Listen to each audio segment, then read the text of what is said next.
Welcome back, my friends, for another edition of Story Time.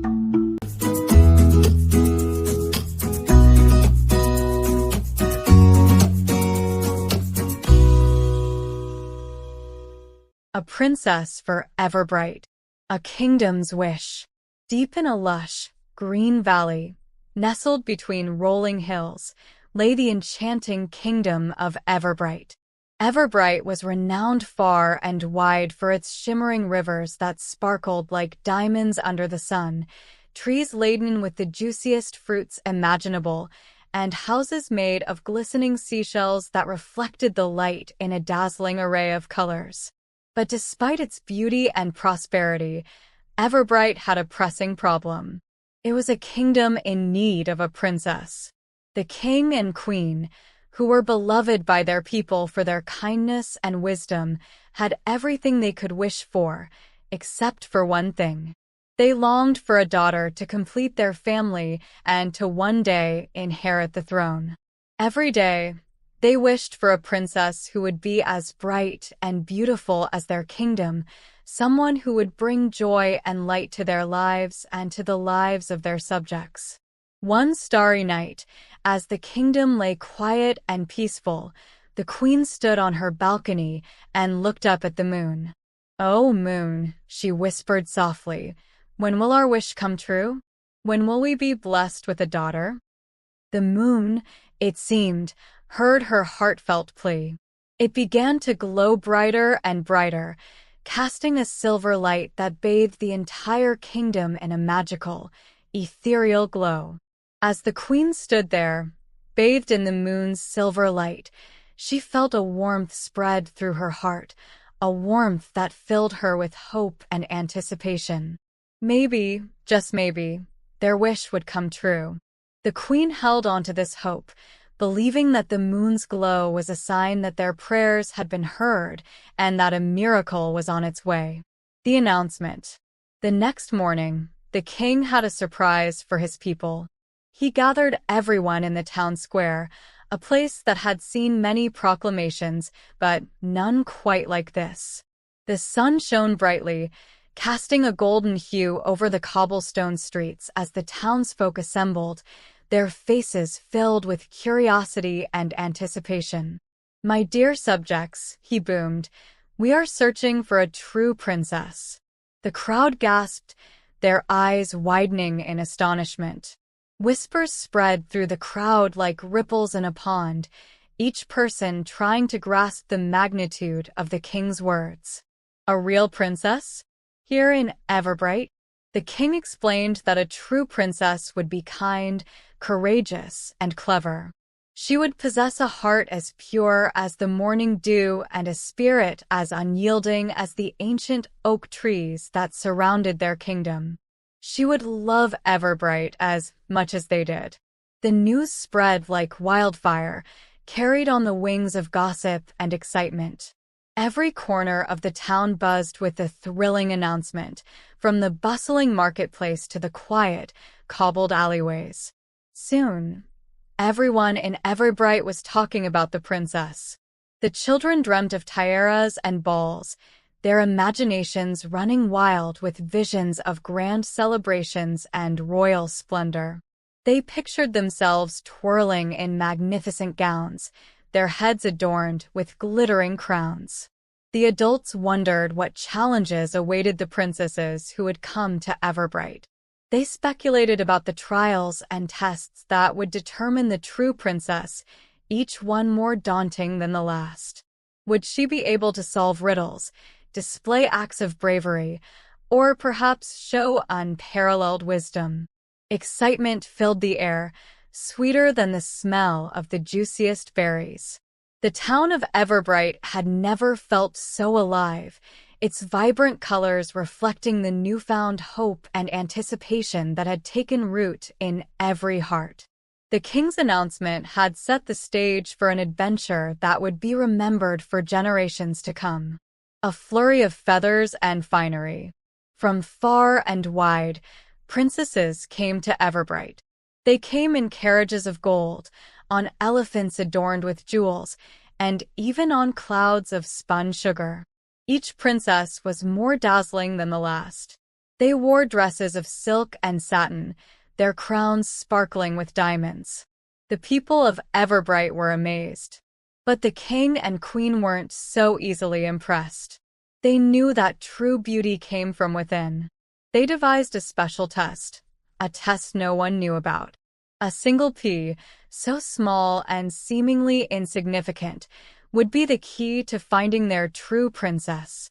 Alara and the Whispering Woods. Not all princesses arrived in grand style. One young girl, Alara, came from a land far beyond the Whispering Woods. She wasn't used to carriages or fancy gowns. Alara preferred the company of forest creatures and the feel of grass beneath her feet. She wore a simple dress, the color of a summer sky, and a crown of woven wildflowers. The Whispering Woods were said to whisper secrets to those who listened. As Alara walked, the leaves rustled. "Be yourself," they whispered. Alara smiled. She knew that being true to herself was the greatest adventure of all. The test begins. The princesses were ushered into the grand castle. They marveled at the walls of polished marble and ceilings painted with stories of the stars. The queen greeted them with a warm smile. "Welcome, dear princesses," she said. "Tonight, you will sleep in a very special room." Each princess was shown to a magnificent bedroom. The beds were piled high with soft, fluffy mattresses. They sank into the feather beds, their eyelids growing heavy. Little did they know that hidden beneath the mountain of mattresses lay a tiny pea. A mountain of mattresses. The princesses, exhausted from their travels, drifted off to sleep. All except for Alara. She tossed and turned, the unfamiliar luxury of the mattresses feeling strange and unsettling. She missed the feel of the earth beneath her, the scent of the forest after the rain. The more she tried to sleep, the more uncomfortable she became. Something felt wrong, out of place. She tossed off the blankets and began to remove the mattresses, one by one. A tiny pea, a restless night. Finally, after what felt like hours, Alara reached the bottom mattress. And there, right in the middle, lay a tiny, little pea. Alara was surprised. Was this some kind of joke? She picked up the pea and examined it closely. It was so small, so insignificant. Yet, it had caused her a whole night's sleep. Alara carefully placed the pea on her bedside table. She then proceeded to rearrange the mattresses, creating a cozy nest for herself on the floor. As the first rays of dawn lit up the sky, she finally drifted off to sleep, a content smile on her face. Royal revelation. The next morning, the queen visited each princess. "How did you sleep?" she asked, her eyes twinkling with amusement. The princesses, their faces pale and drawn, all complained about the terrible night they had. "The bed was unbearably lumpy," exclaimed one. "I feel like I haven't slept a wink," cried another. The queen listened patiently, a knowing smile playing on her lips. Finally, she reached Alara's room.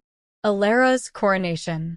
Alara was still asleep on the floor, her wildflower crown slightly askew. The queen chuckled softly and gently woke her up. "Alara, my dear," she asked, "how did you sleep?" Alara stretched and smiled. "Like a log, Your Majesty," she replied, "although I did find a tiny pea under the mattresses. It must have rolled off someone's plate." The queen's smile widened. She knew then that Alara was the one they had been searching for.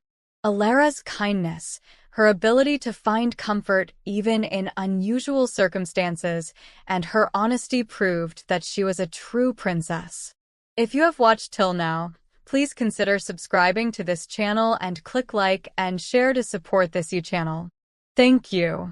The true you shines through. News of Alara's discovery spread throughout Everbright. The people cheered, their hearts filled with joy. The streets were filled with laughter and music as everyone celebrated the return of their beloved princess. It was a moment of pure happiness, a moment that would be remembered for generations to come. They had found their princess, a princess who was true to herself, a princess who valued comfort and honesty above all else. Alara was not like the other princesses who wore extravagant gowns and lived in grand palaces. She preferred simple clothes and spent her days among the people, listening to their stories and sharing in their joys and sorrows. Alara, the girl who loved the forest and spoke to the trees, was crowned the princess of Everbright. She had a special bond with nature, and the forest creatures adored her. She would often be seen wandering through the woods, talking to the animals and tending to the plants. Her love for the forest was a reflection of her pure and kind heart. And so, the kingdom of Everbright learned a valuable lesson that day. They realized that true leadership comes from the heart, not from appearances or titles. Alara's genuine care for her people and her unwavering honesty made her the perfect leader. The people of Everbright understood that it was her inner beauty that made her truly special. True beauty and grace come not from fancy dresses or grand titles, but from the kindness and authenticity within. Alara's story became a beacon of hope and inspiration for everyone in the kingdom. It taught them that being true to oneself and embracing one's unique qualities is the key to true happiness and fulfillment. Just like a tiny pea can reveal a true princess, the true you shines through when you embrace your unique qualities and let your inner light shine. Alara's journey reminded everyone that it is our inner light that defines us, not the external trappings of royalty or wealth. By being true to ourselves, we can all find our own path to greatness and happiness. Thank you for watching. I hope you learned something new. Please like and subscribe for more. See you again soon. Bye.